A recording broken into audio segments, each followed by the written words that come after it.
बाजार में एक रोड पर शारदा देवी अपनी छोटी सी टोकरी में होली के लिए अपने हाथों से बनाए हुए गुलाल के छोटे छोटे पैकेट सजाकर बैठी थी। कुछ सादे थे, कुछ पर रंगों से छोटी छोटी कलाकारी की गई थी। तभी इसी भीड़ में एक साधारण सी गाड़ी रुकी, जिसमें से हल्के नीले सूट में एक लड़की उतरी। वो और कोई नहीं बल्कि इसी जिले की डीएम प्रिया सिंह थीं, जो होली के लिए गुलाल खरीदने बाजार आई थीं। तभी प्रिया सिंह की नजर सड़क किनारे बैठी रंग बिरंगे गुलाल बेच रही शारदा देवी पर पड़ी। प्रिया सीधा उन्हीं के पास पहुंची।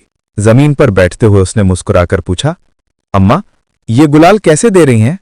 बूढ़ी औरत ने एक पल के लिए प्रिया को देखा। उसकी आवाज में अकपनापन था। उसके चेहरे पर एक हल्की सी मुस्कान आई। बोली, ले ले बेटी, जो पसंद आए उठा ले। सादे वाले 50 रुपए के 10 पैकेट हैं और ये रंगीन वाले 100 रुपए के 10। प्रिया ने गुलाल को अपने हाथ में उठाया और कहा, अम्मा, आप बहुत सुंदर गुलाल बनाती हैं, ये सारे रंगीन वाले मुझे दे दीजिए। शारदा देवी का चेहरा खिल उठा। दिन की पहली बुहनी होने वाली थी, वो भी इतनी अच्छी। वो जल्दी जल्दी गुलाल एक कागज के थैले में डालने लगी। तभी एक तेज आवाज के साथ एक पुलिस की मोटरसाइकिल आकर ठीक उनके सामने आकर रुकी। मोटरसाइकिल से एक भारी भरकम शरीर वाला इंस्पेक्टर विक्रम सिंह उतरा। चेहरे पर घमंड और होठों पर पान की पीक के निशान। उतरते उसने अपनी भारी आवाज में कहा, ए बुढ़िया, आज क्या क्या बेच रही है? उसकी नजर टोकरी में रखे सबसे सुंदर बड़े और रंगीन गुलाल के पैकेट पर पड़ी। शारदा देवी का खिला हुआ चेहरा अचानक मुरझा गया। उनकी आवाज कांपने लगी। जी साहब, गुलाल हैं। विक्रम ने अकड़ते हुए कहा, हाँ, वो तो मुझे भी दिख रहा है। ये जो बड़े वाले हैं, सारे पैक कर। थाने में होली मनानी है और बड़े साहब लोगों के घरों पर भी भिजवाने हैं। जल्दी का टाइम नहीं है मेरे पास। शारदा देवी के हाथ रुक गए। ये सबसे खास गुलाल थे, जिन्हें बनाने में उन्हें 2 दिन लगे थे। इनकी उन्हें सबसे अच्छी कीमत मिलने की उम्मीद थी। उन्होंने हिम्मत जुटाकर धीरे से कहा, साहब, ये 500 के हैं। इंस्पेक्टर विक्रम सिंह जोर से हंसा और बोला, पैसे? जैसे कोई बहुत मजेदार चुटकुला सुन लिया। पैसे? तुझे मैं पैसे दूंगा। शुक्र मना कि तेरा सामान उठवा रहा हूं, वरना तेरी ये टोकरी यहीं से उठवा दूंगा तो कहीं की नहीं रहेगी। भूल गई क्या पिछली बार का हाल? शारदा देवी की आंखें भर आईं। पिछली बार विक्रम ने उनकी सब्जियों की टोकरी पलटा दी थी, सिर्फ इसलिए कि उन्होंने पैसे मांग लिए थे। उनका पूरा दिन का नुकसान हो गया था। पास बैठी प्रिया ये सब देख और सुन रही थी। उसका खून खौल रहा था। एक वर्दी वाला, जिसका काम लोगों की रक्षा करना है, वो एक गरीब बेबस औरत को इस तरह धमका रहा था। शारदा देवी ने कांपते हाथों से वो सारे बड़े गुलाल के पैकेट एक थैले में भरे और इंस्पेक्टर की तरफ बढ़ा दिए। इंस्पेक्टर ने थैला छीना और मोटरसाइकिल पर बैठने लगा। तभी शारदा देवी ने रोती हुई आवाज में कहा, साहब, घर में पोता बीमार है, दवा के पैसे नहीं है, आज की बोहनी भी नहीं हुई है, कुछ तो दे दीजिए साहब, भगवान आपका भला करेगा। ये सुनना था कि इंस्पेक्टर विक्रम आग बबूला हो गया। वो मोटरसाइकिल से उतरा और गुस्से में शारदा देवी की तरफ बढ़ा और गुस्से में बोला, बहुत जबान चलाने लगी है। पैसे चाहिए तुझे? रुक, मैं देता हूं तुझे पैसे। उसने आगे बढ़कर गुलाल से भरी टोकरी पर जोर से लात मारी। सारे गुलाल के पैकेट और शारदा देवी की दिन भर की मेहनत, उनकी उम्मीदें सब एक पल में सड़क पर बिखर कर फट गए। फटे हुए पैकेटों से रंग ऐसे बिखरे थे जैसे शारदा देवी का दिल टूटकर बिखर गया हो। इंस्पेक्टर ने गरजते हुए बोला, ये हैं तेरे पैसे। अब अगर कल यहां बैठी दिखी तो सीधा हवालात में डाल दूंगा, समझी? विक्रम सिंह गुर्राया और अपनी मोटरसाइकिल स्टार्ट करके तेजी से चला गया। पूरा बाजार एक पल के लिए सन्न रह गया। सबने देखा, लेकिन किसी ने कुछ नहीं कहा। सब जानते थे कि इंस्पेक्टर विक्रम से उलझने का मतलब अपनी शामत को बुलाना है। शारदा देवी बिखरे हुए गुलाल को देखकर बिलक बिलक कर रोने लगी। मेरा सब बर्बाद हो गया है भगवान, मेरी पूरी दुनिया उजड़ गई। मेरी छोटी सी टोकरी, जिसमें मैंने अपने पोते के ठीक होने और घर की खुशियों के लिए होली का गुलाल बेच रही थी, अब मेरा सब छिन गया। ऐसा लगता है जैसे हमारी होली ही चली गई। प्रिया का दिल दर्द से भर गया। वो तुरंत शारदा देवी के पास गई और उनके कंधों पर हाथ रखकर उन्हें उठाया। शांत हो जाइए अम्मा, हिम्मत रखिए। उसने आसपास के लोगों की तरफ देखा। सबकी नजरों में गुस्सा तो था, लेकिन साथ ही बेबसी और डर भी था। प्रिया ने थोड़ी ऊंची आवाज में पूछा, आप लोगों ने ये सब देखा? एक दुकानदार धीरे से बोला, बेटी, हम रोज देखते हैं, ये इंस्पेक्टर हर छोटे दुकानदार से सामान लेता है और बिना पैसे दिए ऐसे ही चला जाता है। जो नहीं देता उसके साथ यही होता है। कोई कुछ नहीं कर सकता क्योंकि वो पुलिस वाला है। प्रिया ने शारदा देवी को पानी पिलाया, फिर अपने पर्स से 15,000 रुपए निकालकर उनकी हथेली पर रख दिए। अम्मा, ये रखिए, ये आपके नुकसान की भरपाई तो नहीं कर सकते, लेकिन शायद थोड़ी मदद हो जाए। शारदा देवी ने पैसे लेने से मना कर दिया। नहीं बेटी, मैं भीख नहीं ले सकती। तूने मेरे लिए इतना सोचा, यही बहुत है। प्रिया ने जबरदस्ती पैसे उनके हाथ में थमाए। ये भीख नहीं है अम्मा, ये आपकी मेहनत का सम्मान है, और मैं आपसे वादा करती हूं, जिसने आपके ये गुलाल बर्बाद किए हैं उसका घमंड भी ऐसे ही टूटेगा। उसे सजा जरूर मिलेगी। शारदा देवी ने नम आंखों से प्रिया को देखा। तुम नहीं जानती बेटी, वो बहुत खतरनाक आदमी है। उसके पीछे बड़े बड़ों का हाथ है। तुम इस चक्कर में मत पड़ो, वो तुम्हारा भी नुकसान कर देगा। प्रिया बस मुस्कुराई।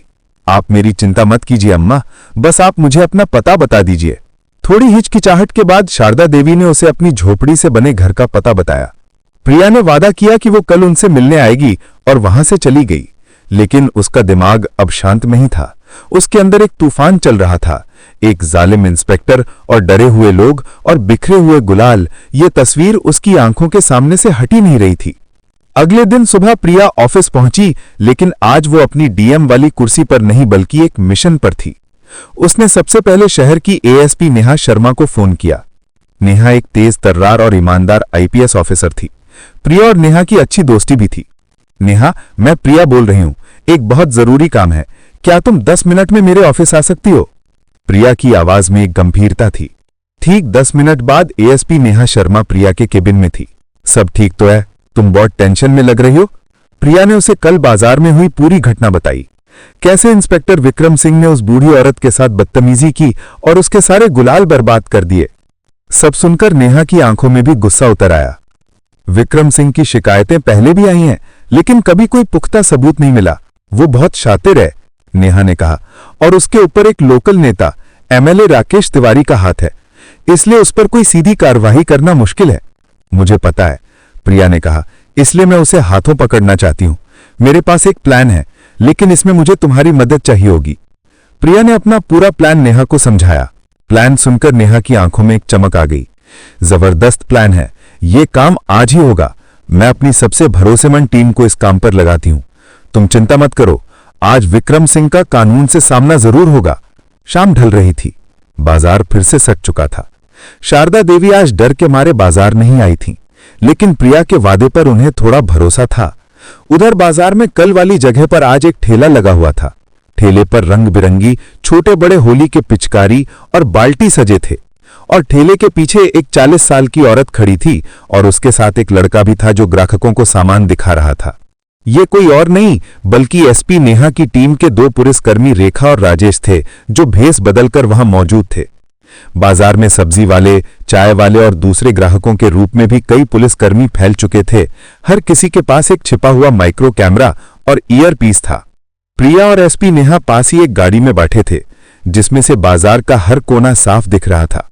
उनके सामने एक लैपटॉप रखा था, जिस पर उन सभी कैमरों की लाइव फीड आ रही थी। मैडम, सब अपनी पोजीशन पर हैं। एक पुलिसकर्मी की आवाज नेहा के ईयरपीस में गूंजी। गुड, बस इंतजार करो, नेहा ने जवाब दिया। घड़ी की सुई आगे बढ़ रही थी। सबका दिल जोर जोर से धड़क रहा था। क्या विक्रम सिंह आ जाएगा? क्या उनका प्लान काम करेगा? तभी दूर से वही जानी पहचानी मोटरसाइकिल की आवाज आई। प्रिया धीरे से बोली, वो आ रहा है। इंस्पेक्टर विक्रम सिंह उसी अकड़ के साथ आया। आज उसकी नजरें शारदा देवी को ढूंढ रही थीं। जब वो नहीं दिखी तो उसके चेहरे पर एक कुटिल मुस्कान आई। लगता है बुढ़िया डर गई। अच्छा है। उसकी नजर पिचकारी वाले नए ठेले पर पड़ी। वो सीधा ठेले के पास गया और उसने रेखा से पूछा, कौन हो तुम लोग, और वो बुढ़िया कहाँ है जो यहां बैठती थी? भेस बदले हुए पुलिसकर्मी महिला ने कहा, साहब, हम नहीं जानते किसी बुढ़िया को। यहां जगह खाली थी तो हमने ठेले लगा लिया। बताएं साहब, क्या सेवा करें? विक्रम की नजर ठेले पर रखे महंगे बड़े पिचकारी के सेट पर पड़ी। उसने हुक्म दिया, ये वाला सेट पैक कर, मेरे बच्चों के लिए घर ले जाना है। राजेश ने कहा, जी साहब, 600 रुपए का है। विक्रम ने उसे घूर कर देखा। पैसे? मुझसे पैसे मांगेगा? जानता नहीं मैं कौन हूं तुम लोगों। इस बाजार में धंधा करना है या नहीं? पुलिसकर्मी राजेश ने जानबूझकर उसे उकसाना शुरू कर दिया। साहब, हम तो गरीब लोग हैं, पेट पालना होता है। आप तो बड़े अफसर हैं, आप ही रहम नहीं करेंगे तो कौन करेगा? इंस्पेक्टर विक्रम ने अकड़ते हुए बोला। जबान लड़ाता है मेरे साथ? विक्रम का पारा चढ़ गया। उसने उस आदमी का कॉलर पकड़ लिया। चल निकाल, आज दिन भर में जितनी कमाई की है सब निकाल। आज मैं तुझे बताऊंगा कि पुलिस से जबान लड़ाने का नतीजा क्या होता है। गाड़ी में बैठी प्रिया ने नेहा की तरफ देखा। अब नेहा ने अपने ईयरपीस पर कमांड दिया, मूव इन नाउ। इससे पहले कि इंस्पेक्टर विक्रम कुछ समझ पाता, चारों तरफ से ग्राहक, सब्जी वाले और चाय वाले बने पुलिस कर्मियों ने उसे घेर लिया और पिचकारी बेच रही महिला और राजेश बना पुलिसकर्मी दोनों अपनी असली पहचान में आ गए और इंस्पेक्टर विक्रम का हाथ पकड़कर उसे झटक दिया। हाथ नीचे कर इंस्पेक्टर विक्रम सिंह हक्का बक्का रह गया। उसे अपनी आंखों पर यकीन नहीं हो रहा था। ये सब क्या हो रहा है? तुम लोग कौन हो? वो चिल्लाया। तभी गाड़ी का दरवाजा खुला और एसपी नेहा शर्मा अपनी वर्दी में बाहर निकली। उनके पीछे पीछे डीएम प्रिया सिंह भी उतरी। उन्हें देखते ही विक्रम सिंह के पैरों तले जमीन खिसक गई। उसका चेहरा सफेद पड़ गया। वो समझ गया कि वो बुरी तरह फंस चुका है। डीएम मैडम, अब एसएसपी मैडम, अब आप यहां। उसकी जबान लड़खड़ाने लगी। प्रिया ने अपनी शांत लेकिन सख्त आवाज में कहा, हाँ इंस्पेक्टर विक्रम सिंह, हम यही हैं तुम्हारा खेल देखने, तुम्हारा वो रूप देखने जो तुम इन गरीब और बेबस लोगों को दिखाते हो। तुम्हारी हर धमकी, हर वसूली कैमरे में रिकॉर्ड हो चुकी है। नेहा ने कहा, तुम्हें तुम्हारे पद का दुरुपयोग करने और जनता को परेशान करने के जुर्म में गिरफ्तार किया जाता है। दो हवलदार आगे बढ़े और विक्रम के हाथों में हथकड़ी पहना दी। कल तक जो आदमी पूरे बाजार में दहशत का दूसरा नाम था, आज वो एक मुजरिम की तरह सिर झुकाए खड़ा था। बाजार के लोग जो कल तक डर के मारे चुप थे, आज धीरे धीरे बाहर निकल रहे थे। उनकी आंखों में डर की जगह एक उम्मीद की चमक थी। विक्रम को लगा जैसे उसका सब कुछ छिन गया, उसकी इज्जत, उसकी वर्दी, उसका रौब।